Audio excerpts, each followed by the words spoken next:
ভাটপাড়া ছবি দেখাবো। ভাটপাড়া বিধানসভার 1 নম্বর ওয়ার্ড পার্ট নম্বর 2 এবং সেখানেই শুনানি কেন্দ্রে একেবারে গাজোয়ারি 1 নম্বর পার্ট 1 নম্বর 2 ভাটপাড়া বয়েজ স্কুল এবং সেখানে দেখা গেল বিএলএ বুথ লেভেল এজেন্ট ভেতরে রয়েছে।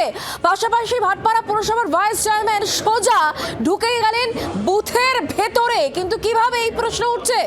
শুনানি কেন্দ্রের ভেতরে গাজোয়ারি চলছে। 1 নম্বর ওয়ার্ড পার্ট নম্বর 2 ভাটপাড়া বয়েজ স্কুলের ছবি দেখতে পাচ্ছেন, আর এখানেই বুথ লেভেল এজেন্ট সোজা ভেতরে।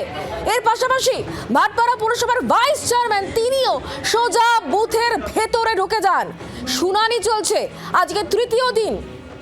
যাদেরকে ডাকা হয়েছে তারা এসেছেন এবং তার পাশাপাশি সেখানে ভেতরে বুথ লেভেল এজেন্ট এবং তার পাশাপাশি ভাটপাড়া পুরসভার ভাইস চেয়ারম্যান তিনিও সোজা বুথের ভেতরে ঢুকতে কি করে পারলেন, উঠছে প্রশ্ন। কথা বলবো আমাদের সঙ্গে বরুণ রয়েছেন আমাদের প্রতিনিধি সরাসরি। বরুণ, কি হচ্ছে ঠিক শুনানি কেন্দ্রের ভেতরে?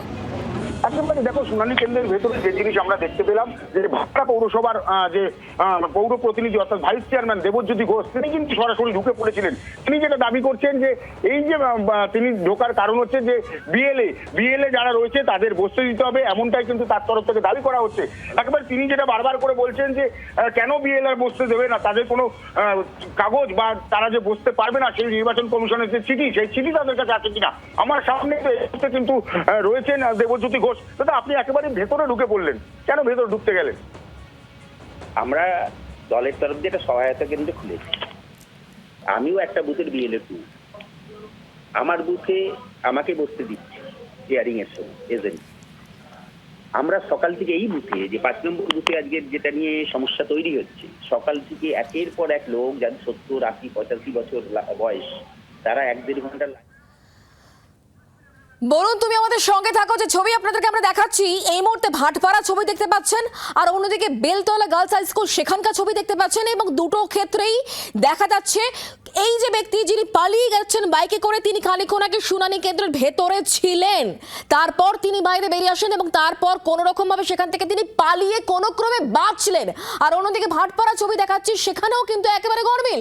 কেন গরমিল? কারণ বুথ লেভেল এজেন্ট তিনি ভেতরে এবং ভাটপাড়া পুরসভার ভাইস চেয়ারম্যান সোজা বুথের ভেতরে ঢুকে যান।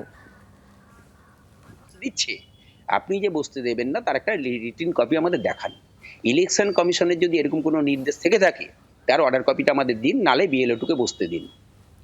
এই হচ্ছে সমস্যা, আর কিছু এরকম করে তো মানে আপনি তাই বলে আপনি তো একজন জনপ্রতিনিধি, আমিও ভাইস চেয়ারম্যান। হ্যাঁ, আমি যেমনি ভাইস চেয়ারম্যান, আমি আবার একটা বুথের বিএলএ 2ও তো আমি। সেটা তো একটা বুথ, হ্যাঁ, এই বুথের নয়। তাহলে এই বুথের যে পাবলিক গুলো যে ঘুরিয়ে দিচ্ছে, এই যে 80-85 বছর বয়স বিএলএ 2 যদি না থাকে তাদের সেবাটা কে করবে?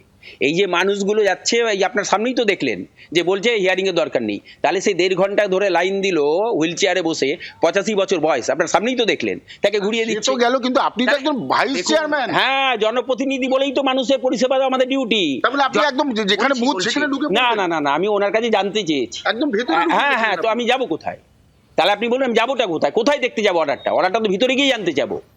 আমি অর্ডারটা দেখবো কোথায়? যে ইলেকশন কমিশনের অর্ডার আছে বিএলএ 2 ভিতরে বসতে পারবো, অর্ডারটা আমার চাইতো। সেটা তো বাইরে দিয়েও কথা, আপনি একদম যেখানে আবার বাইরে কোথায় যাবো বলুন? যে বাইরে কোথায় যাবো?